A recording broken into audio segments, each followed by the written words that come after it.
Chapter 1. Born in Silence. The sterile smell of the hospital mixed with the anxious breaths of waiting nurses. Machines beeped rhythmically, a stark contrast to the frantic energy in the delivery room. Sarah Grayson lay on the hospital bed, her face drenched in sweat, fingers gripping the sides of the mattress. Pain rippled through her body, but the fear in her heart eclipsed any physical agony. Something was wrong. Dr. Mitchell, a seasoned obstetrician, frowned as he glanced at the fetal monitor. The baby's heartbeat was slowing. Too slow. "Sarah, you need to push," he said, his voice urgent yet calm, the way only a doctor who had delivered hundreds of babies could sound. I'm trying," Sarah gasped, her body trembling with exhaustion. Beside her, her husband, Daniel, clutched her hand, whispering reassurances even as his own panic threatened to consume him. Then silence. The final push came, and the baby slid into the doctor's waiting hands.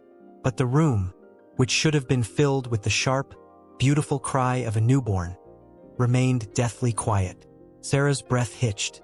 The nurses froze for a fraction of a second before springing into action. The doctor's face darkened as he quickly cut the umbilical cord and handed the baby off. "Why isn't he crying?" Sarah's voice cracked. Daniel's grip on her hand tightened. "He's okay, right, doctor?" No answer.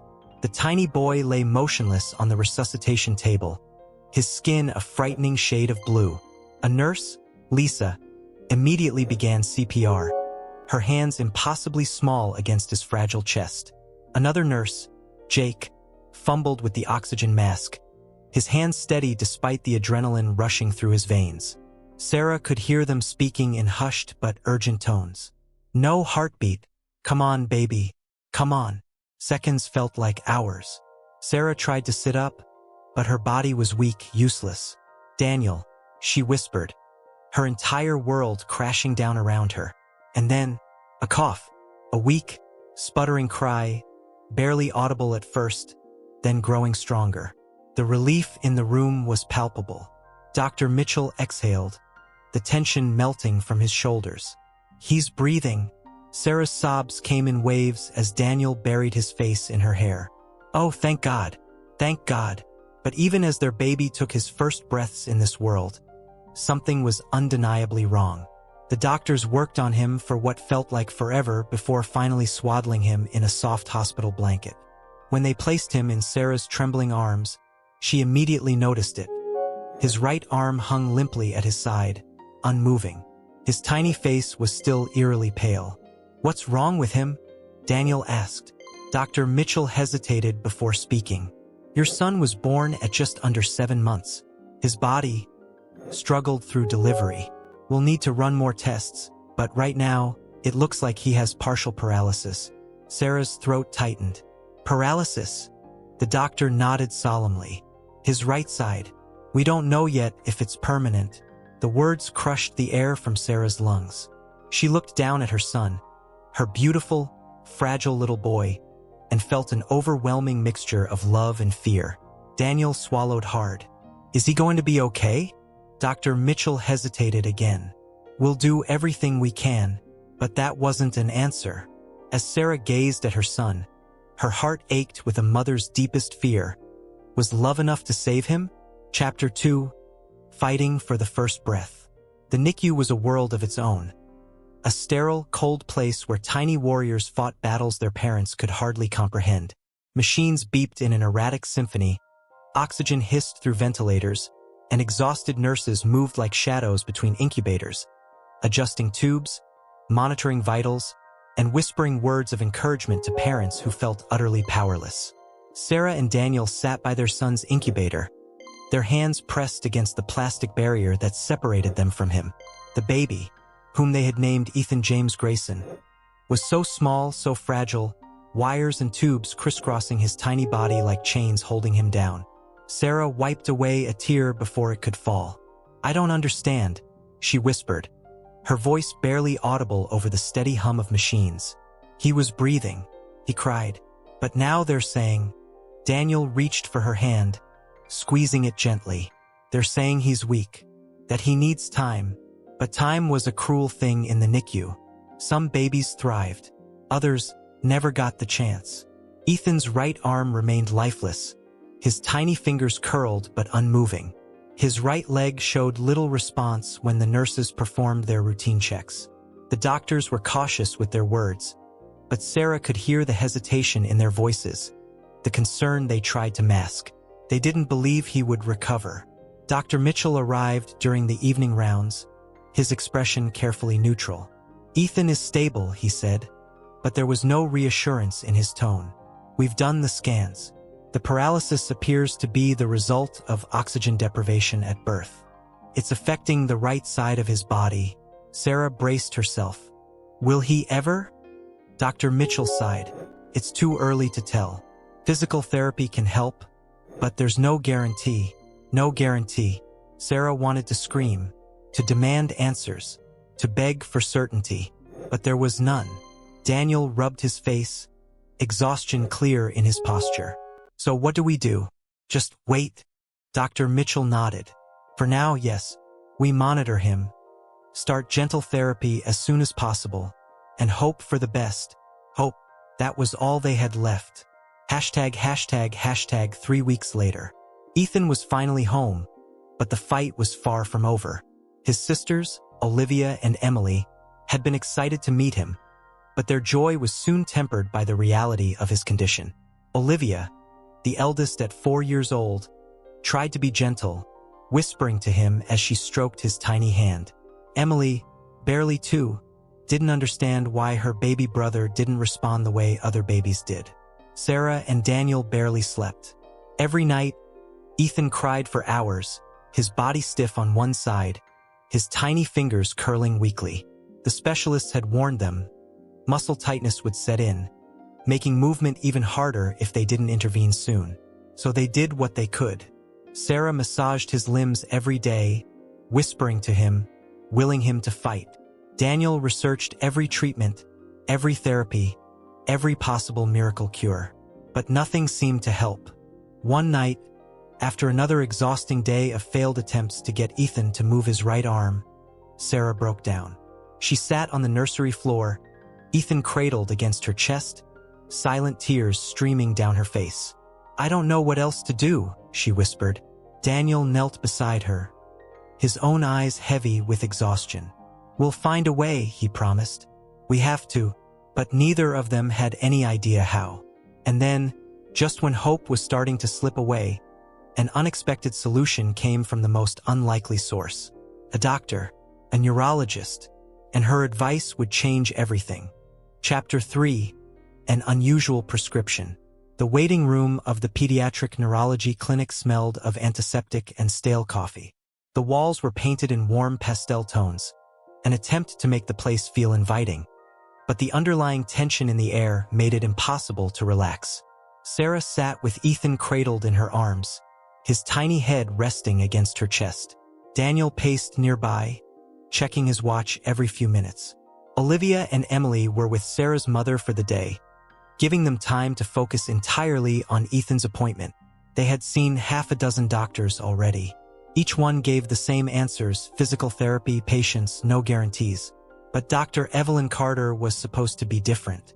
She was known for taking unconventional approaches, for pushing boundaries in treatment. Sarah wasn't sure if she believed in miracles anymore, but she was desperate enough to try anything. Finally, the door opened, and a tall woman in her late 50s stepped inside.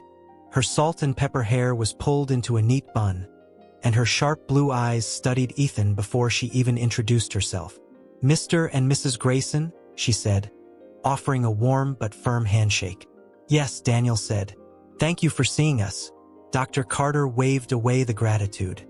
"I've reviewed Ethan's files." She gestured to the examination table. "Let's take a look at him." Sarah hesitated for just a second before placing Ethan down. He cooed softly but didn't react much when the doctor touched his right arm and leg. She observed him closely, pressing gently on his muscles, checking his reflexes. When she was done, she straightened up, arms crossed. "He has potential for improvement," she said. "But traditional therapy alone won't be enough." Sarah's breath caught. "What do you mean?" Dr. Carter gave them a considering look. "Have you ever thought about getting a dog?" Sarah blinked. A dog. Daniel frowned. We have 3 kids under 5, and one of them has special needs. We barely have time to eat, let alone take care of a dog. Dr. Carter smiled knowingly, as if she had expected their reaction. I understand, but I'm not just suggesting a pet. I'm prescribing a therapy animal. Specifically, a chow chow or a Labrador. Sarah exchanged a bewildered glance with Daniel. A dog is going to fix his paralysis? The doctor's expression didn't waver. It's not about fixing. It's about stimulation. Therapy dogs, particularly those with strong nurturing instincts, can encourage movement in ways humans can't. The warmth of their fur, the gentle pressure of their presence, even their playful nature. These things can activate muscle memory, improve circulation, and stimulate nerves. You'd be surprised what a motivated child can do when there's a furry companion nudging them along. Daniel rubbed his temples. We were expecting more medical advice. This is medical advice, Dr. Carter said firmly. You want Ethan to move. You want him to fight. He needs a reason to do that. And nothing engages children more than animals. Sarah hesitated. But why specifically a chow chow or a lab? Dr. Carter shrugged. Labs are natural therapy dogs. Gentle, affectionate, highly intelligent. Chow chows, on the other hand, have an incredibly strong bond with their chosen human. They're independent but fiercely loyal. If a chow chow decides that Ethan is theirs, it won't stop until he responds to them. Sarah's mind raced. It still sounded ridiculous. And yet, what if it worked? Daniel exhaled, shaking his head. This sounds crazy. Dr. Carter smiled. The best treatments often do. Sarah looked down at Ethan, who was staring up at her with sleepy blue eyes. She thought of all the nights she had spent massaging his tiny limbs, whispering encouragement, willing him to move. Nothing else had worked. Maybe, just maybe, a dog could. And so, despite every doubt and hesitation, the next day, they started searching for a puppy. Unknowingly, they were about to bring home a miracle wrapped in fur. Chapter 4. The Miracle Wrapped in Fur. The Grayson house had always been full of life. 2 energetic little girls running through the hallways, toys scattered across the living room, and the constant noise of a growing family. But today, the atmosphere was different. There was an air of anticipation, a sense that something important was about to happen. Sarah sat on the couch, bouncing Ethan gently on her lap. He was 6 months old now, still small for his age, his right arm and leg barely responding to her touch. She had spent the morning researching service dogs, therapy animals, and the breeds Dr. Carter had recommended. Chow chows or Labradors. Daniel had been hesitant, but in the end, he agreed they had tried everything else. Maybe this insane idea wasn't so insane after all. The doorbell rang. Olivia and Emily squealed in excitement, running to the door before Daniel could even get up. Puppy, puppy, they chanted. Daniel chuckled, ruffling their hair before opening the door. Standing on the porch was a woman in her late 30s, dressed in jeans and a flannel shirt, holding a tiny golden-furred puppy in her arms. The little creature had a thick coat, deep amber eyes, and a wrinkled little face that made her look both serious and impossibly cute. This is her? Sarah asked, stepping forward. The woman nodded. Yes, she's a purebred chow chow, 3 months old. We call her Nala. Sarah crouched down, reaching out cautiously. The puppy sniffed her hand, then licked her fingers. She's perfect, Olivia whispered, eyes wide with awe. Daniel sighed. All right, let's do this. ##### the first encounter. Bringing Nala inside was like inviting a small storm into their home. Olivia and Emily were instantly obsessed, showering her with attention, offering her toys, and running around trying to get her to chase them. But Nala didn't seem interested in them. Instead, she fixated on Ethan. The moment Sarah placed Ethan on a playmat, Nala trotted over, her fluffy tail wagging slightly. She sniffed him, then did something that made Sarah's breath catch. ***, she gently nudged Ethan's right arm with her nose. ***. Ethan didn't react. Nala tilted her head, then nipped at the paralyzed limb. Not hard enough to hurt, but enough to be noticeable. Sarah's heart pounded. Daniel, look. Daniel crouched beside them. Is she biting him? I don't think so, Sarah whispered. Nala nipped again, then licked Ethan's fingers. And this time, Ethan let out a soft, surprised coo. Sarah sucked in a breath. It was the first time he had reacted to anything on that side of his body. Hashtag a strange but beautiful bond. Over the next few days, Nala's behavior grew even stranger. She ignored the girls completely, much to Olivia's dismay. Whenever they tried to play with her, she would tolerate it for a moment, then immediately return to Ethan's side.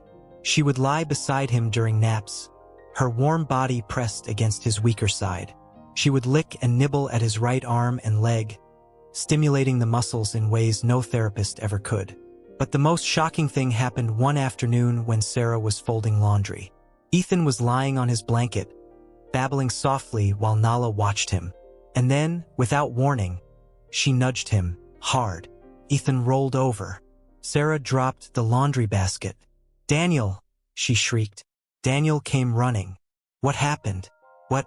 Then he saw Ethan lying on his stomach, Nala standing beside him, tail wagging proudly. He's never rolled over before, Sarah whispered. Daniel knelt beside their son, his eyes wide with wonder. He moved. Ethan giggled, and Nala, as if satisfied with her work, lay down beside him, resting her fluffy head against his tiny arm. Sarah covered her mouth, tears stinging her eyes. Dr. Carter had been right. They had no idea how much this dog was about to change their lives. Chapter 5. The Unlikely Healer. A week had passed since Nala joined their home, and the transformation in Ethan was already undeniable. It wasn't dramatic. He wasn't suddenly crawling or lifting his weak arm effortlessly, but he was responding. Every time Nala licked or nibbled his fingers, his body reacted, however faintly. Every time she nudged him, he tried to move. Sarah and Daniel couldn't believe what they were seeing. Ethan's physical therapist, Mrs. Harper, arrived for her scheduled session that Friday afternoon. She had been working with Ethan since he was released from the NICU, but progress had been slow. Today, however, was different. Sarah sat on the floor with Ethan on a blanket, Nala lying beside him as usual. Mrs. Harper pulled out her notes. Okay, let's start with... She stopped, stared. Nala had begun her usual routine, licking Ethan's right hand, softly nibbling at his paralyzed fingers. Then, she pushed her cold nose into his palm, and Ethan moved. Not a big movement, not even a strong one, but his fingers twitched, a visible, undeniable response. Mrs. Harper's clipboard hit the floor. What was that? She breathed. Sarah swallowed hard. That happens all the time now. The therapist's eyes darted between the baby and the dog. How long has she been doing this? Since day one, Daniel said from the couch, arms crossed as he watched. At first, we thought it was a coincidence, but now, she only does this with him. She ignores the other kids. Mrs. Harper leaned closer, carefully observing. This isn't just random interaction, she muttered. This is targeted stimulation. Sarah nodded. It's like she knows which side is weak. Mrs. Harper exhaled in shock. I've never seen anything like this. Hashtag the doubts and the critics. The next few days were filled with excitement but also skepticism. When Sarah told her mother about Ethan's progress, she was met with silence on the other end of the phone. A dog, her mother finally said, voice laced with doubt. Sarah, honey, are you really saying a dog is doing what doctors couldn't? I know how it sounds, Mom, but it's working. Her mother sighed. I just don't want you getting your hopes up too high. But Sarah had already gotten her hopes up, and she wasn't wrong. One afternoon, Ethan was lying on his blanket, babbling while Nala licked his right leg. Olivia and Emily were coloring at the table, finally understanding that Nala wasn't their playmate. She was Ethan's. And then, without warning, Nala did something new. She grabbed Ethan's onesie with her teeth and gently tugged. Ethan let out a surprised squeal. Sarah turned just in time to see. Ethan reached out, with both hands. Sarah gasped. Daniel, she shouted. Daniel rushed into the room. What happened? Sarah pointed frantically. Ethan was reaching for Nala, not just with his strong left hand, but with his right too. It was weak, it was shaky, but it moved. Nala, satisfied, wagged her tail and licked his tiny fingers. And for the first time since his birth, Ethan grabbed something with his right hand. Sarah burst into tears. Daniel just stood there, staring at his son, his face a mixture of shock, pride, and overwhelming emotion. Their boy was fighting, and his healer wasn't a doctor. It was a fluffy little miracle with golden fur. Chapter 6. The Shocking Discovery. The weeks that followed were a blur of small victories and unexpected moments. Each time Nala nudged Ethan, each time she licked his fingers or pressed against his paralyzed side, something shifted inside him. His muscles, long dormant and stiff from disuse, began to stretch and move, responding to the gentle prodding of his furry therapist. But it wasn't just Ethan who was changing.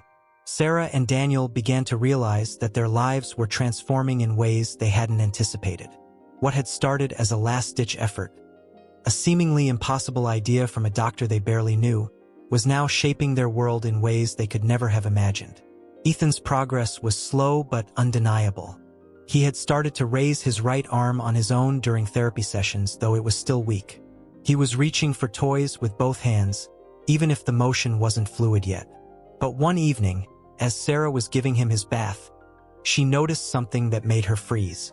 She had just finished washing his right arm and was gently drying it when she saw it. A small mark on the underside of his arm. It was faint at first, just a shadow under the skin like a bruise, but it wasn't dark, and there was no swelling. She pressed gently on it, and Ethan didn't react in pain, which was a relief. But still, something was off. She ran her fingers across his arm, examining it closely. There were tiny indentations in the skin, like the imprint of teeth. Nala's teeth. Sarah's heart skipped a beat. Had Nala been too rough with him? Was she hurting him without anyone realizing? No, she couldn't have. She was gentle. The dog was never aggressive, always cautious, always aware of Ethan's fragility. But then it hit Sarah. What if this wasn't a bruise at all? What if these were pressure points? What if Nala had been unknowingly stimulating specific areas of Ethan's body, places where his muscles needed to be activated? Sarah ran to grab her phone and searched online for any research on animals and muscle stimulation, hoping to find some answers. She found studies on therapy animals and their role in rehabilitation, but nothing that explained the strange pattern on Ethan's skin. Her mind raced. What if Nala was doing something no one could explain? What if she was triggering something deeper within Ethan's body? Asterisk. The vet's office. The next morning, Sarah decided to take Nala to the vet. She needed answers. When they arrived at the clinic, Nala was her usual playful self, wagging her tail and looking up at Sarah with those big, intelligent eyes. But Sarah couldn't shake the feeling that something important was happening. Dr. Collins, the veterinarian, greeted them warmly and began his examination of Nala. "I see she's been keeping busy with her new family," he said with a smile. "How's she settling in?" "She's been great," Sarah replied, trying to sound casual. "But I need to ask you something a little strange. Do you think it's possible for Nala to be helping our son's recovery? Like, in a physical therapy sense?" Dr. Collins raised an eyebrow. "Helping your son?" "Yes, Ethan has some muscle paralysis on one side, and Nala has been spending a lot of time with him, licking his arm and leg, kind of nudging him. He's been responding, and we've noticed some unusual patterns in his skin, like indentations." Dr. Collins studied Nala carefully, then raised an eyebrow. "Interesting. I've heard of dogs being used in therapy, but what you're describing is a bit more unusual. Let me check something." He turned to his assistant and asked for some test materials, then began carefully examining Nala's teeth. He seemed to be measuring something. After a few minutes, he looked back at Sarah. "It's possible," he said slowly. "Nala's teeth, her biting, could actually be creating pressure points that stimulate Ethan's muscles. I've seen something similar with certain therapeutic techniques in human medicine, but I've never heard of a dog doing it quite like this. It could be that her gentle nipping at his muscles is triggering responses that are helping him." Sarah felt a shiver of awe run through her. So, you think she's actually helping him? Physically? Dr. Collins nodded. Yes, it's unconventional, but I believe Nala is doing what physical therapists call myofascial release. She's applying targeted pressure that could be awakening dormant muscles and improving circulation in those areas. Dogs, especially those with strong instincts, can be surprisingly good at this kind of thing. Sarah's heart raced. Could it be possible? Could Nala, in her quiet, instinctive way, be the missing link in Ethan's recovery? I can't explain it fully, Dr. Collins added, but I'd suggest you continue letting Nala interact with him and monitor any changes. Keep track of his progress, his response to her touches. It may be that she's unlocking something his therapists haven't been able to reach, a new understanding. Sarah returned home, her mind swirling with new information. She felt a mix of gratitude, disbelief, and wonder. Ethan's journey, one filled with frustration, uncertainty, and pain, now had a glimmer of hope that she hadn't dared to imagine. That evening, as she sat beside Ethan on the living room floor, Nala curled up next to him as she always did, resting her head on his legs, her tail gently wagging. Ethan stretched out his right arm, slowly but steadily, and touched Nala's face. It was the most natural thing he had done in months, and for the first time since his birth, Sarah felt something she hadn't allowed herself to feel in a long time. Hope. The road ahead would still be long, filled with challenges and uncertainties. But now, for the first time, it didn't feel impossible. Ethan was moving, and Nala was leading the way. Chapter 7: The Power of Belief. As the days turned into weeks, the miracle that was unfolding in their home seemed to become more real, more tangible. Ethan's progress, though slow, was undeniable. He was more engaged, more responsive, and his strength seemed to grow each day. But Sarah and Daniel knew that Nala wasn't the only reason for his progress. There was something else at play, a fierce, unshakable belief in what could be. The more they watched Nala with Ethan, the more they began to see that this wasn't just a dog helping a baby. It was something deeper. Nala had become an integral part of Ethan's life, a part of his recovery, a part of the family. But her presence wasn't just helping Ethan. It was changing them, changing their entire approach to the situation. Ethan's therapists, though cautious at first, had come to accept that Nala's role was more than just coincidental. They started to incorporate her into their sessions. Dr. Carter, the neurologist who had first suggested getting a dog, had been astounded when she saw Ethan's progress. She called it unprecedented and encouraged Sarah and Daniel to continue doing what they were doing. But it wasn't just the professionals who were starting to believe in Nala's extraordinary healing powers. A breakthrough moment. One evening, about a month after Nala's arrival, something incredible happened. It was a typical evening at the Grayson house. Olivia and Emily were playing with their dolls. Daniel was making dinner, and Sarah was sitting on the couch, watching Ethan on the playmat. Nala, as usual, was nearby, her eyes following Ethan's every move. Sarah had just finished reading a book to the girls when she noticed something. Ethan was trying to sit up. She froze. It wasn't a full sit-up, but it was an attempt. The kind of attempt she hadn't seen in months. Nala, she whispered.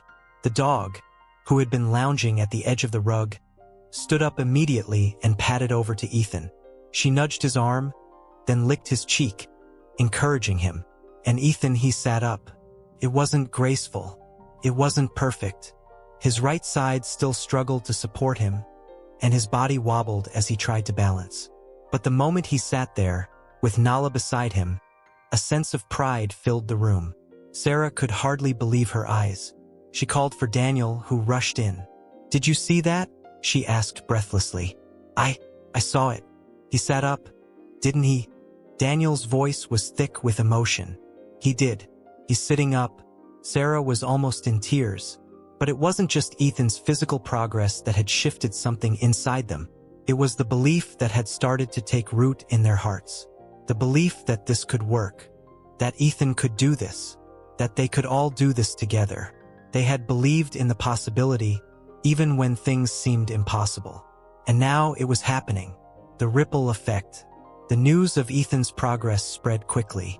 Word got out about the remarkable bond between Ethan and Nala, and soon, neighbors, friends, and even strangers were calling Sarah and Daniel, eager to hear the story. Sarah, despite the flood of attention, couldn't help but smile every time someone expressed amazement at Ethan's recovery. But one conversation stood out among the rest. It was with Mrs. Harper, Ethan's physical therapist. She had become a regular visitor to the house, but today was different. She came in with an almost serious expression, a look Sarah hadn't seen before. "Sarah," Mrs. Harper began, "I've been working with Ethan for months now, and I've seen some progress, but I have to admit, I've been skeptical about Nala. I didn't want to get my hopes up too high." Sarah's heart skipped a beat. "But after today," Mrs. Harper paused, taking a deep breath. "I can't deny it.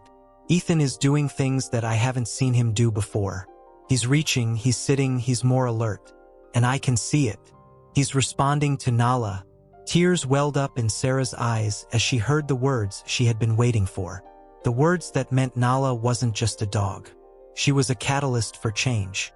"We've been giving him all the therapy we could," Mrs. Harper continued. "But it's Nala that's unlocking something in him. I've seen physical responses to what she's doing that I can't explain, and I've never believed in something like this before. But now," Sarah reached for Mrs. Harper's hand, squeezing it tightly. "I believe too," she whispered, and at that moment, she realized that the story of Ethan and Nala wasn't just about a boy with paralysis and a dog who helped him. It was about believing in the impossible. It was about understanding that sometimes the answer doesn't come in the form you expect. It was about trust. Trusting in the process, trusting in what was happening right in front of them. The power of love and hope. As the weeks turned into months, the changes in Ethan became even more pronounced. He wasn't just sitting up anymore. He was reaching out, grabbing objects, holding onto toys with both hands. His right arm, once limp and unresponsive, had developed more strength. The doctors were astounded by his progress, and the therapists marveled at his new range of motion. But Sarah knew, deep down, that the true reason for Ethan's remarkable recovery wasn't just the therapy, wasn't just the medical advancements. It was Nala. It was the dog who had been faithful, who had instinctively known how to heal in ways that no human could. But most importantly, it was the unwavering belief that anything was possible. Ethan had been given a second chance, and so had they. Their family had been transformed by something as simple as love and hope, and now they knew, no matter what happened next, they would always have each other. And Nala, the dog who had shown them the true power of belief. The miracle wasn't in the fact that Ethan could move again. The miracle was that they had believed it was possible. And in doing so, they had made the impossible a reality. Chapter 8. The Road Ahead. Months had passed since the moment Ethan had first sat up with Nala's help. His journey, though still far from over, had brought the Grayson family to a place they hadn't even dared to imagine. Every day brought new signs of progress, no matter how small. It wasn't just about the physical changes, though those were incredible. It was about the transformation of their entire way of thinking. The doctors were cautiously optimistic. His physical therapist, Mrs. Harper, was astounded by his development. She had once been skeptical, but now she was convinced that the combination of medical intervention, therapy, and Nala's unique contributions was helping Ethan recover in ways no one had expected. But as much as they celebrated the victories, there were still moments of doubt, moments where the road ahead seemed daunting. Sarah sat in Ethan's room one afternoon, watching him play with his sister Emily. She smiled as Ethan grinned, shaking a rattle in his hand. But as she watched, a familiar, unsettling thought crept into her mind. What if this progress doesn't last? What if it's just a temporary improvement? What if he regresses? It was a fear that had haunted her since the day Ethan was born. She had always wondered if his recovery would be a fragile thing, something that could slip away as quickly as it had come. But then, as if on cue, Nala trotted into the room. The dog's calm presence always had a soothing effect on Ethan, and today was no different. She padded over to him, lying beside him as he reached out to grab a toy. Nala licked his cheek, nuzzling against him gently, and Ethan responded with a soft laugh, his body moving more freely than ever before. The thought came to Sarah again. Maybe this wasn't just a temporary thing. Maybe Ethan wasn't just surviving, he was thriving. And maybe, just maybe, Nala had been the key all along. A visit to the specialist. A few days later, Sarah and Daniel decided to visit a new specialist, a pediatric neurologist who had been recommended by one of the doctors at Ethan's rehabilitation center. They had seen improvement, but they wanted a second opinion, a clearer understanding of what to expect moving forward.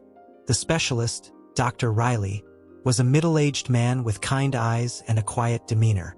He had reviewed Ethan's medical records before they arrived, and he was prepared to discuss their concerns. "So, Ethan is showing progress," Dr. Riley began after they exchanged pleasantries. "We've seen the reports from his therapists, and his motor skills are improving." Sarah nodded eagerly. "Yes, we've seen that. He's holding objects with both hands now, and his right arm is getting stronger. But I guess we're worried it might stop, that it won't last." Dr. Riley leaned forward, steepling his fingers in thought. "It's understandable to feel that way. When a child has such a severe injury, it's natural to be cautious. The road to full recovery is long, and there may be setbacks. But from everything I've seen, I can tell you one thing for sure. Ethan is making remarkable progress. His recovery is above and beyond what we would have expected at this stage." Sarah's heart lifted. But what does that mean for the future? Will he keep improving? Or will he plateau? "That's the million-dollar question," Dr. Riley said with a soft smile. "In cases like Ethan's, we always hope for continued progress, but we can't guarantee it. However, I will tell you this, ***, believing in the process is half the battle, ***, if he continues to receive the support he needs, and if he continues to engage in activities like the therapy with Nala, there's no telling how much he can achieve. We're seeing real growth in him, and that's something to celebrate." Sarah felt a wave of relief wash over her. "You mean," she said, her voice thick with emotion, "you think he has a real chance?" "I do," Dr. Riley replied, his eyes soft with understanding. "He's got an incredible support system, and he's showing the resilience we rarely see in these kinds of cases. And I believe Nala is playing a big part in this. Though unconventional, what you're doing with her is remarkably beneficial. I can't promise a perfect outcome, but I can say this with certainty. You're on the right track, the healing journey." As the months passed, the Grayson family continued to see positive changes in Ethan. He began to crawl more confidently, his right leg now able to support his weight as he moved across the floor. His right arm, once entirely paralyzed, had regained significant movement, and his therapists marveled at his development. Ethan's once weak side had become stronger, and the muscles that had been dormant for so long were finally responding. The doctors, though still cautious, were amazed. And yet, despite the medical breakthroughs, it was Nala who continued to surprise them. The dog, who had been so quiet and gentle in her support, was now an integral part of Ethan's daily routine. She wasn't just helping with his physical therapy. She was helping to teach him how to trust again, how to engage with the world around him. One evening, as Sarah sat in the living room with Daniel, watching Ethan and Nala play, she realized something. They were no longer waiting for the next setback. They were no longer fearful of what might happen. Instead, they were living in the moment, celebrating every new achievement, no matter how small. Ethan's progress had brought them more than just medical improvements. It had brought them back to each other, back to the hope they had once lost. The road ahead was still uncertain, and the future was never guaranteed. But with Nala by their side, and with their unwavering belief in Ethan's ability to heal, Sarah and Daniel knew that anything was possible. For the first time in a long time, they were not afraid. They were ready for whatever came next, and they knew without a doubt that together they could face it, because love, hope, and faith were more powerful than any obstacle they might face. The road ahead was long, but it was also filled with promise. And that promise, more than anything else, was the greatest gift they could have asked for. Chapter 9, The Tipping Point. As the year wore on, Ethan's transformation was nothing short of miraculous.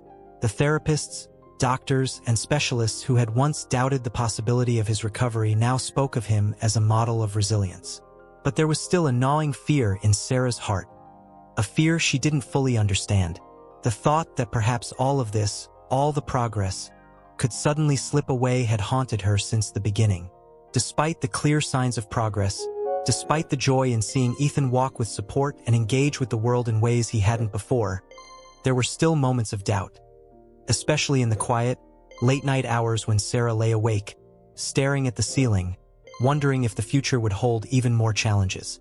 One particularly cold evening in early December, a situation arose that would test their strength in ways they hadn't anticipated. The setback. It began as any normal night.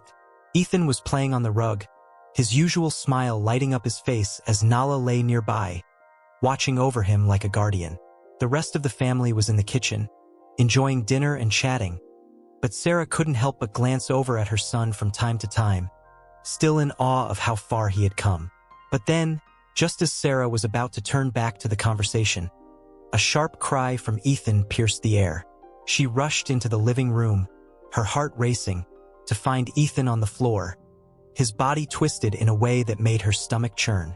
Nala was there immediately, nudging him gently with her nose, but the distress in Ethan's face was unmistakable. He was clutching his side, the same side that had once been paralyzed, and his expression was filled with pain. "Oh my God," Sarah whispered, rushing to his side and scooping him up. Daniel was right behind her, his face going pale as he saw Ethan's discomfort. "Do you think it's a muscle spasm?" Daniel asked, his voice thick with concern. "I don't know," Sarah replied, her mind racing. "He's never had pain like this before." Ethan's tears were flowing freely now, his body rigid with pain. Sarah gently cradled him in her arms, her mind a whirlwind of possibilities. "We need to call Dr. Carter," she said, already dialing the phone. Now, the fear of the unknown. Dr. Carter was on call that night, and she arrived at their home within an hour, looking calm but concerned. She immediately took Ethan into her arms, checking for signs of injury or complications. After examining him thoroughly, she sat down with Sarah and Daniel in the living room. "There's no immediate signs of a serious injury," Dr. Carter said after a few moments. "It's possible that he's experiencing a muscle cramp or spasm. It's common for children with paralysis to have these from time to time as the muscles are still adjusting to movement. But the important thing is that we monitor it carefully." "But what does this mean for his progress?" Sarah asked, her voice trembling. Dr. Carter paused, considering her words carefully. "It means that we need to be vigilant, but it doesn't mean that his progress is over. It's important to remember that recovery is a process. There are going to be setbacks, especially with a case as complex as Ethan's. But this is just a temporary hurdle. We'll adjust his therapy routine and take extra precautions. But I'm confident this is not the end of his journey." As Dr. Carter reassured them, Sarah couldn't help but feel the weight of uncertainty pressing on her chest. What if this was the beginning of something more serious? What if Ethan's muscles couldn't handle the strain of recovery? What if... She shook her head, trying to dispel the dark thoughts that crept in. But the fear remained, the power of family. The next few days were difficult. Ethan's pain had subsided, but he was still cautious. The muscle spasms had left him weak, and he wasn't moving as confidently as he had before. Nala, sensing his discomfort, stayed close to him, resting beside him and offering comfort in her usual, quiet way. Sarah spent most of the time beside him, comforting him as best as she could, but she knew that this moment, this setback, was a pivotal one. It had shaken her more than she realized. It had reminded her that recovery was never going to be a straight line. There would be hills to climb, valleys to pass through, and moments where everything would feel like it was on the edge of falling apart. But as the days passed, something remarkable happened. Ethan, though cautious at first, began to show signs of his resilience again. Slowly, carefully, he started to move more. He reached for his toys, grinning as he regained his usual confidence. He sat up again, his legs supporting him with more strength than before. And then, one afternoon, just as Sarah was beginning to breathe easier, Ethan did something that made her heart soar. With Nala by his side, he took a step. It wasn't a perfect step. His legs wobbled and his right side was still weak. But it was a step. The first of many, Sarah hoped. Tears filled her eyes as she watched Ethan struggle and then triumph. She had been afraid that the setback would break them, that it would prove that progress was always fleeting. But instead, it had only strengthened them. It had reminded them that the road ahead wouldn't always be easy. There would be times when they'd have to fight to keep moving forward. But they would keep moving, together. As she watched Ethan smile, his hand reaching out for Nala's fur, Sarah realized that it wasn't just the physical healing that had been important all along. It was the strength of belief, the unshakable faith that they had in each other and in the possibility of recovery. No matter how many setbacks came, no matter how many fears crept in, they were stronger than ever. They had come this far, and nothing would stop them now. The next chapter. In the days that followed, Ethan's progress continued.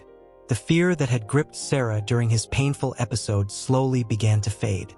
She had seen the depth of his strength, his ability to bounce back from adversity. And more than that, she had seen the love and support that surrounded him. The unwavering belief, that no matter what came next, they would be ready. With Nala by their side, guiding Ethan in ways that only she could, they were facing the future with hope in their hearts. They knew there would be more obstacles to overcome. There would be more moments of doubt, more struggles along the way. But they had learned something invaluable during their journey. Hope is not a destination. Hope is the strength to keep going, even when the path is unclear. It's the courage to keep believing in the possibility of better days, even when everything feels uncertain. And with that hope, they would move forward. Together. Chapter 10. The Miracle Within Reach. The Grayson family had weathered storms that they hadn't thought possible.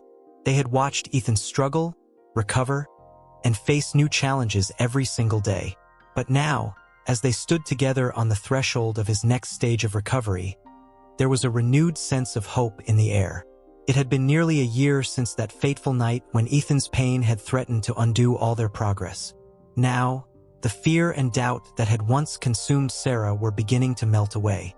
The journey hadn't been easy, but it had been full of unexpected miracles, some large and some small.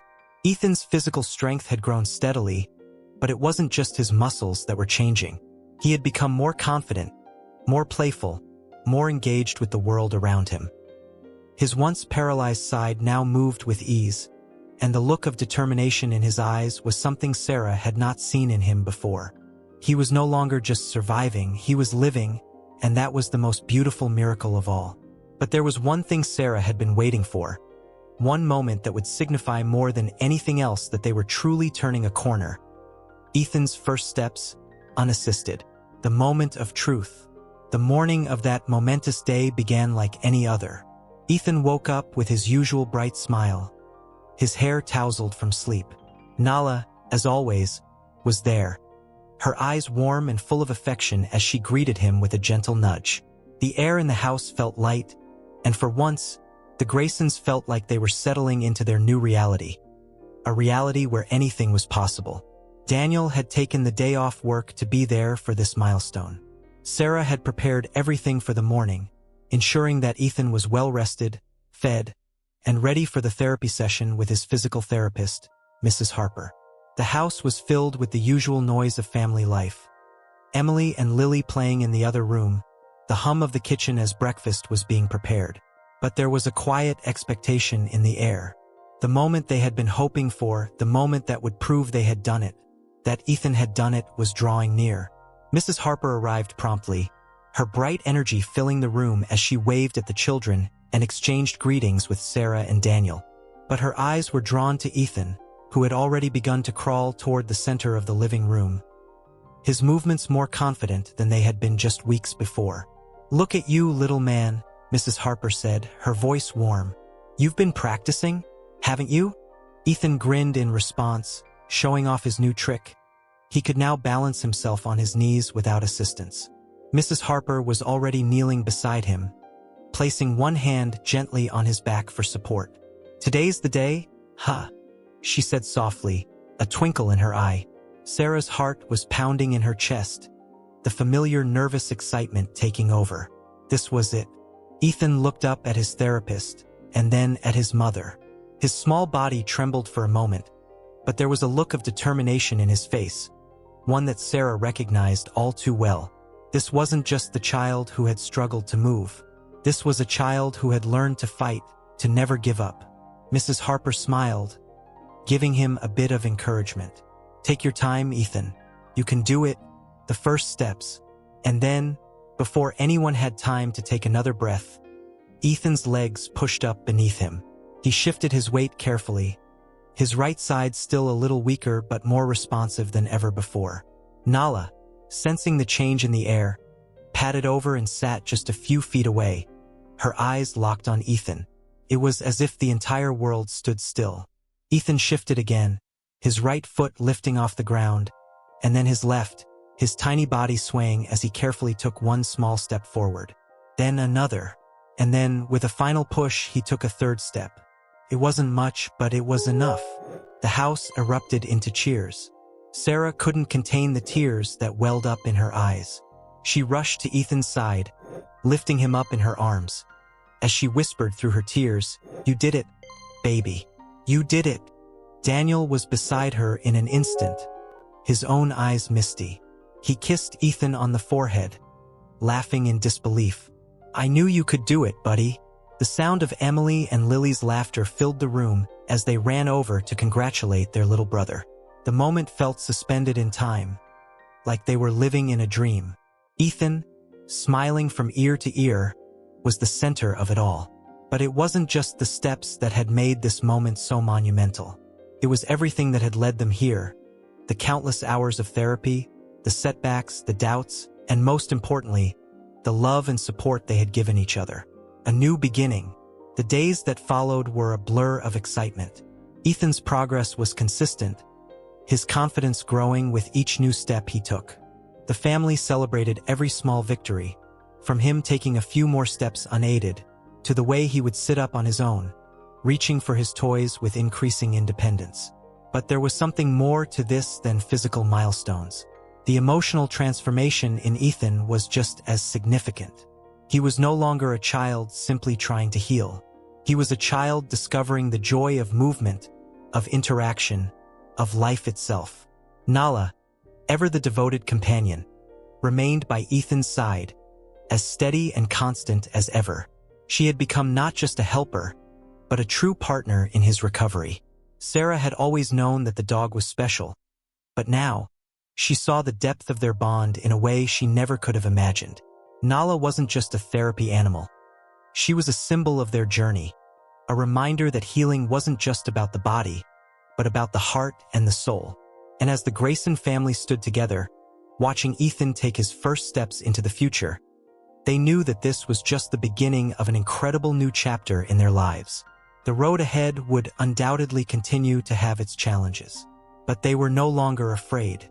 They had seen firsthand the power of love, hope, and perseverance. And with that, there was no obstacle too great, no future too uncertain, because together they could face anything. Together they could accomplish the impossible. Together they had already witnessed a miracle. And now the miracle was unfolding every day before their eyes.